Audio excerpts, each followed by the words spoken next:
This edition of Friday Shares actually springs from a conversation I had with Jake, and it comes from a question that we ask ourselves all the time, but maybe haven't thought about in very concrete terms.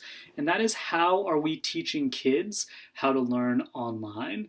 And I think that a lot of what we do is implicit, of course, in helping kids navigate the online learning environment. But I also think that we, as a group, might assume that kids come with certain skills that they don't have when it comes to online learning. Sort of like as high school teachers, we sort of assume that kids know how to show up in a classroom, sit quietly, take out their notebooks, pay attention to the teacher, not walk out of the room in the middle of class. At some point, somebody taught those kids how to do that. And we are getting these kids at a similarly novice stage in their online education. Sometimes we need to teach them the fundamentals as part of our work with course-specific topics. So I'm going to show you three very brief examples of ways teachers are explicitly talking about or dealing with online learning skills. First example is from Allison Solomon's bioethics class. Second is from Ayako's Japanese class. And the third is from Chris's comparative governance class. Let's look at Allison's class first. So way back in the beginning of the year, I shared with you all a document, and it was called Successful Online Students Are. And that was sort of our attempt to get kids to think really explicitly about what it means to be a successful online student. Allison took that document one step further. She took the document, posted on her page, and then created a poll for each of the qualities listed on the document, and then ask the students, would you describe yourself as a blank student, as a communicative student, as a connected student, etc. And if you look through this, you can see that the blue is students who do view themselves this way, and the orange is students who don't view themselves this way, and the light blue is students who are unsure. What's interesting here is Allison actually has some data to go on about where she might need to focus her attention in coaching students in great online learning habits. For instance, her proactive graph has the largest segment of orange and one of the largest segments of light blue. In total, 6 of her 17 students don't feel or are unsure if they are proactive. So this might be an area where Allison can work with her students to talk more explicitly about this very important online learning skill. So Allison took a very simple step in asking the students to self-assess, but did not just ask them about their skills in bioethics. She specifically asked them about online learning skills as a part of their education in the class. Ayako did something similar as Allison in the beginning of her semester. Ayako teaches a year-long course, and so the beginning of this semester was a great time for her to pause and reflect with her students. If you notice here, she has asked the students to participate in a discussion around successful online learning. And they are going to participate in a synchronous Google Hangout with a partner and ask themselves a series of questions about what worked or didn't in the study in the fall term and what their New Year's resolutions are for the upcoming semester.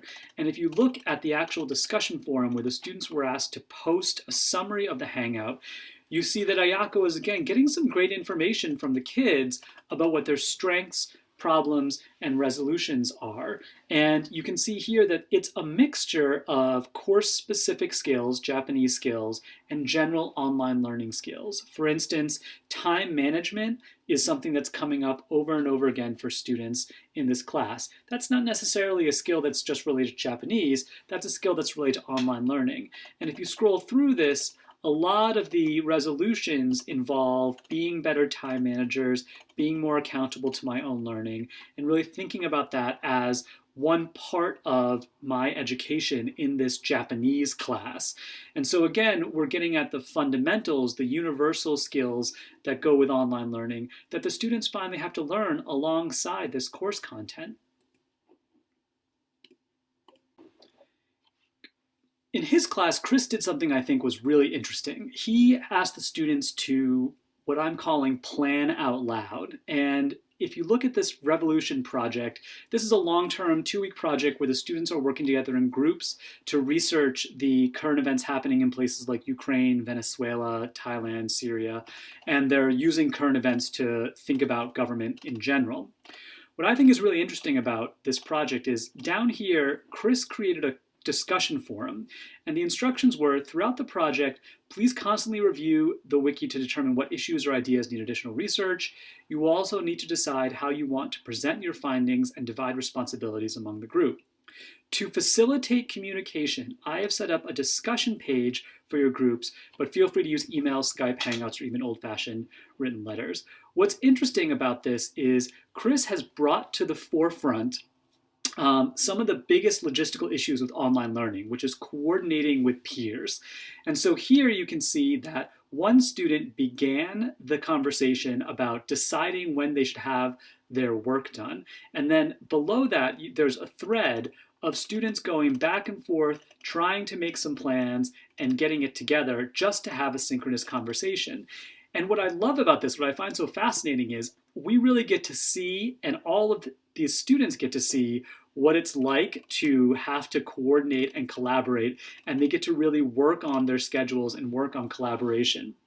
And so this is just another way that a really universal online learning skill is being brought right into the fabric of the class.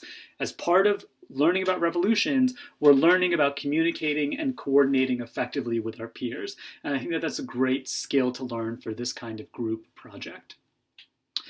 So what I want to ask all of you to do is think about the kinds of online learning skills that seem to be happening in parallel with your course-specific skills. Are you able to ask students to really learn about and improve upon online learning skills in the same way they're learning how to do math or graphic design or other topics that you're teaching? I think that it's an interesting conversation, and I would love to hear your thoughts on how you've done this yourself. Have a great weekend, everybody.